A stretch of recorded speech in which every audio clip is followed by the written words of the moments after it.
تعالوا نعمل النهاردة احلى شوية رز مع صينية بطاطس. شايفة شكلها وشايفة جمالها؟ مفيش احلى من كده. اسهل اكلة هتعمليها صينية بطاطس. بصوا سهلة وبسيطة، وفي خطوة واحدة هتعمليها واقل من ساعة تكوني عاملة صينية البطاطس القمر دي مع الفراخ الدايبة دي. شايفين شكلها وشايفين جمالها؟ فراخنا مستوية تحفة. شايفه؟ تعالي ابداي معايا الفيديو وانا اقول لك صينيه البطاطس القمر عاملينها ازاي، ولا شويه الرز المفلفلين دولت. شايفين؟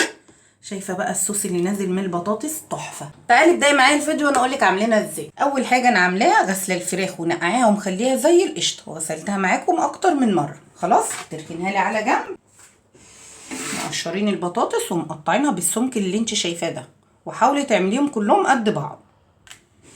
ده حوالي كيلو ونص من البطاطس. حطاله بصلتين متوسطين واقل من كيلو من الطماطم. ما تكتريش الطماطم. هتقطعي لي الطماطم في الخلاط بالشكل ده.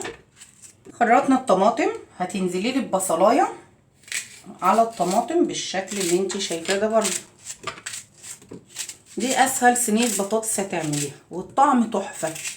كده نزلنا في الخلاط بالطماطم والبصل. هتنزلي لي بالبهارات بتاعتك: فص من الثوم، مكعب من المرقه، كزبره، زعتر، سنه بسيطه من الشطه ودي اختياري، فلفل اسود، السبع بهارات والملح بتاعك، وسنه بسيطه برضو من الكمون، مش اكتر من كده. دي اسهل صينيه بطاطس هتعمليها كلها في الخلاط. هفرمها وارجع. وكده احنا فرمناها. ظبطي الملح بتاعك كويس وتعالي بقى نرص صينيه البطاطس بتاعتنا. هاتي الصينيه بتاعتك، حطي شويه من التتبيله دي كده،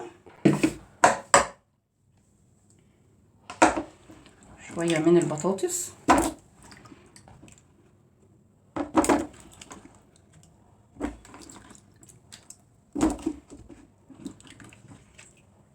وهنزل عليهم ببصل جوليان.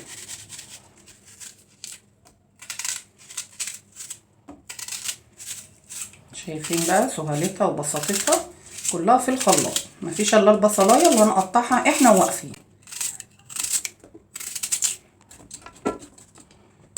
نكمل بقيه صينيه البطاطس. ساوي صينيه البطاطس، وهننزل على شويه برضو من التتبيله دي، وهتجيبي الفراخ بتاعتك مفتحينها بالشكل ده عشان تشرب من التتبيله. حلو قوي كده. تنزلي لي بقى بالتتبيله بتاعتك. ما بتنزليش باسم الميه، هي الطماطم اللي احنا فرمناها هي اللي هتسوي لي الفراخ بتاعتك والبطاطس. وعلى وش الصينيه بتاعتك بقى كملي لي بقيه البصل، وشمي ريحه البطاطس بتاعتك دي. بامانه تحفه وسهله وبسيطه. تهيألي اسهل اكله بتعمليها. وخلصت احلى صينيه بطاطس. توزعي بس البصل كده.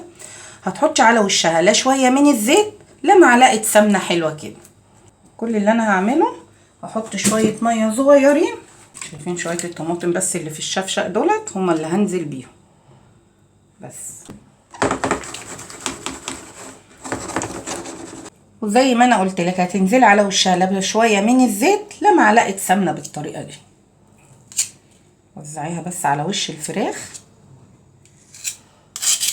وبس. حلو قوي كده. مش هضيف لها اي حاجه تاني. وبس كده خلصت معايا صينيه البطاطس. عايزه تغطيها بورق من الفويل وتحطيها جوه الفرن هتبقى معاكي تحفه. عايزه تسويها على عين البوتاجاز من فوق بتبقى جميله جدا. بتسويها كلها كامله لحد اخر 10 دقايق، بتحطيها تحت الشوايه تاخد معاكي اللون الذهبي الجميل وتاكليها بالف هنا وشفا. اروح اسويها وارجع. وكده احنا رفعنا صينيه البطاطس بتاعتي على النار، ومن عقبال ما تستوي بقى نعمل لها شويه رز. ما هو بطاطس ما تحلوش الا بشويه رز بشعريه. معايا معلقتين كبار من السمنه ومعلقتين من الزيت عشان الرز بتاعك يبقى مفلفل. هنزل بشويه حلوين كده من الشعريه. في اثناء ما انت بتحمري الشعريه اغسلي الرز بتاعك، واول ما الشعريه تاخد معاكي اللون الذهبي الجميل اللي انت شايفاه ده تنزل على طول بالرز. وبعد ما بتنزلي على طول بالرز قلبيه شويه عشان يبقى الرز بتاعك مفلفل. ما تنزليش ولا بميه ولا بشوربه دلوقتي. كوبايه الرز عليها كوبايه شوربه او كوبايه ميه اللي يعجبك واللي بتحبيه زيدي بالرز بتاعك. عامة انا بحبه بالشوربة. وكده انا زدت الرز بتاعي زي ما انا قلت لك، انا زدته بشوربة، وانزل عليه بمكعب من المرقة، وظبطي الملح بتاعك. واول ما يتشرب الشوربة بتاعته بتوطي عليه النار وتسيبيه يستوي براحته. ان شاء الله الاتنين بيستووا في توقيت واحد، وتطلعي الاكل سخن كده، البطاطس مع الرز، اكلك كله ما ياخدش ساعة. هروح اسوي الرز مع الفراخ وارجع لك. وبس كده صينية البطاطس بتاعتي خلصت. شايفين شكلها وجمالها؟ تعالوا بقى نجيب الرز بتاعنا. ايه الحلاوة والجمال ده! شايفين الرز فلفل بالواحدة، اكلك سخن، طعمه تحفة، مفيش اسهل ولا ابسط من كده. شايفين اكله ما كملتش معانا ساعة، وهتاكلي احلى رز بشوية بطاطس فوق التحفة. اتمنى ان انت تجربيهم ويعجبوكي.